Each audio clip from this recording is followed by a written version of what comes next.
Now we're going to look at compound inequalities. Compound inequalities, I have a couple of nicknames for. Sometimes I call them three-part inequalities. And sometimes I call them the between notation. There are some other kinds of compound inequalities, but we're just going to look at this one kind. And they look like the following statements. -2 is less than x, which is less than 5. It is formally read -2 is less than x and x is less than 5. You could read it, x is a number between -2 and 5. I call it a three-part inequality because there are two inequality symbols. That means there's a left side, a middle, and a right side. 3 parts. And you always want x to be isolated in the middle. On a number line, this is easier than a traditional inequality. It's really easier. Here's your number line. X is any number between those two. So you'll have -2, you'll have +5. Both of those are just strict inequalities. They are not less than or equal to.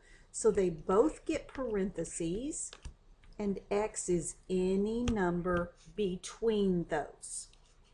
The interval is also very straightforward because left to right it is -2 to 5, and in this case both parentheses. Okay, so if it has a less than or equal to symbol, you will use a bracket. Let's look at some problems.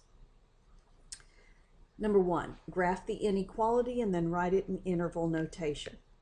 -5 is less than x, which is less than 1. In other words, x is between -5 and 1. All right, so it's not one of those. Both of these are from -5 to 1, but you look at your symbols, they are both less thans. There's no equals, which means you're going to have parentheses at both of those locations. It's choice B. What will it be as an interval? Left to right. -5, 1, both are parentheses. Let's look at number 2. -3 is less than y, and y is less than or equal to 0. In a number line, we're looking for graphs that are between -3 and 0. -3 and 0. So it can't be either one of those. Now, the -3, this symbol is just a less than. This symbol is a less than or equal to. So with the -3 will go the parentheses, with the 0 will be the bracket. It's choice D. As an interval, it's exactly what you see. It is -3, 0. -3 is less than y, just less than. Y is less than or equal to 0. Because of the equal to, you get a bracket on that side. All right, let's look at some more. This one I have to solve a little bit. -6 is less than 3x, which is less than 6. Three-part inequality. What do I want in the middle? Just x. What would I need to do? Divide by 3. But if I do it to the middle, I do it to the left, and I do it to the right. That gives me a -2 less than just x less than +2. There's my inequality statement. I'm looking for a graph where x is in between -2 and 2. So it's not this one or this one. These are, once again, it's a little bit hard to read these just from the way they got duplicated in here, but just less thans. That means parentheses on both. Choice B. What will it be as an interval? It goes from -2 to +2, both parentheses. Number 4. 6 is less than or equal to 3x plus 3, which is less than or equal to 21. I have my three-part inequality. I need x by itself. I would subtract 3 from all parts first. That gives me 3 less than or equal to 3x, because that's gone, less than or equal to 18. Now divide by the coefficient, which is 3. Divide all parts by 3. 1 is less than or equal to x is less than or equal to 6. X is between 1 and 6. Well, these involve -6, -1, so those are wrong. 1 to 6, both of these have equal, which means they both need to have brackets. It is choice A.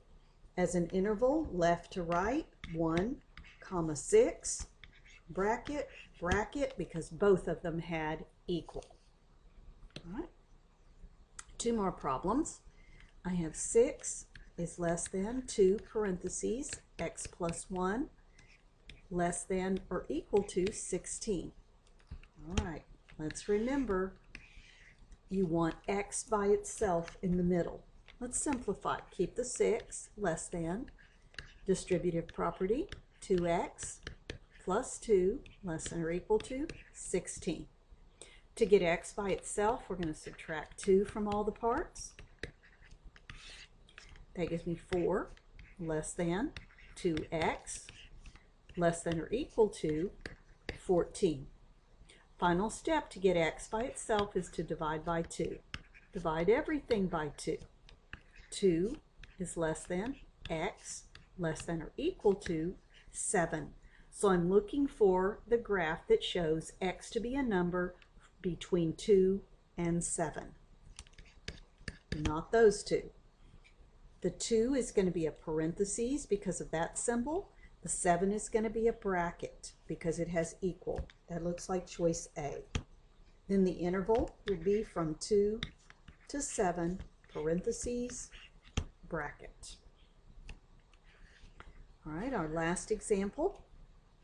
11 is less than 4x minus 1 less than 19.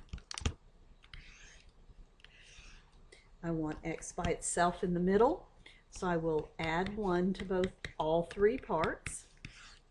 That gives me 12 is less than 4x, that's gone, which is less than 20. Divide all the parts by 4.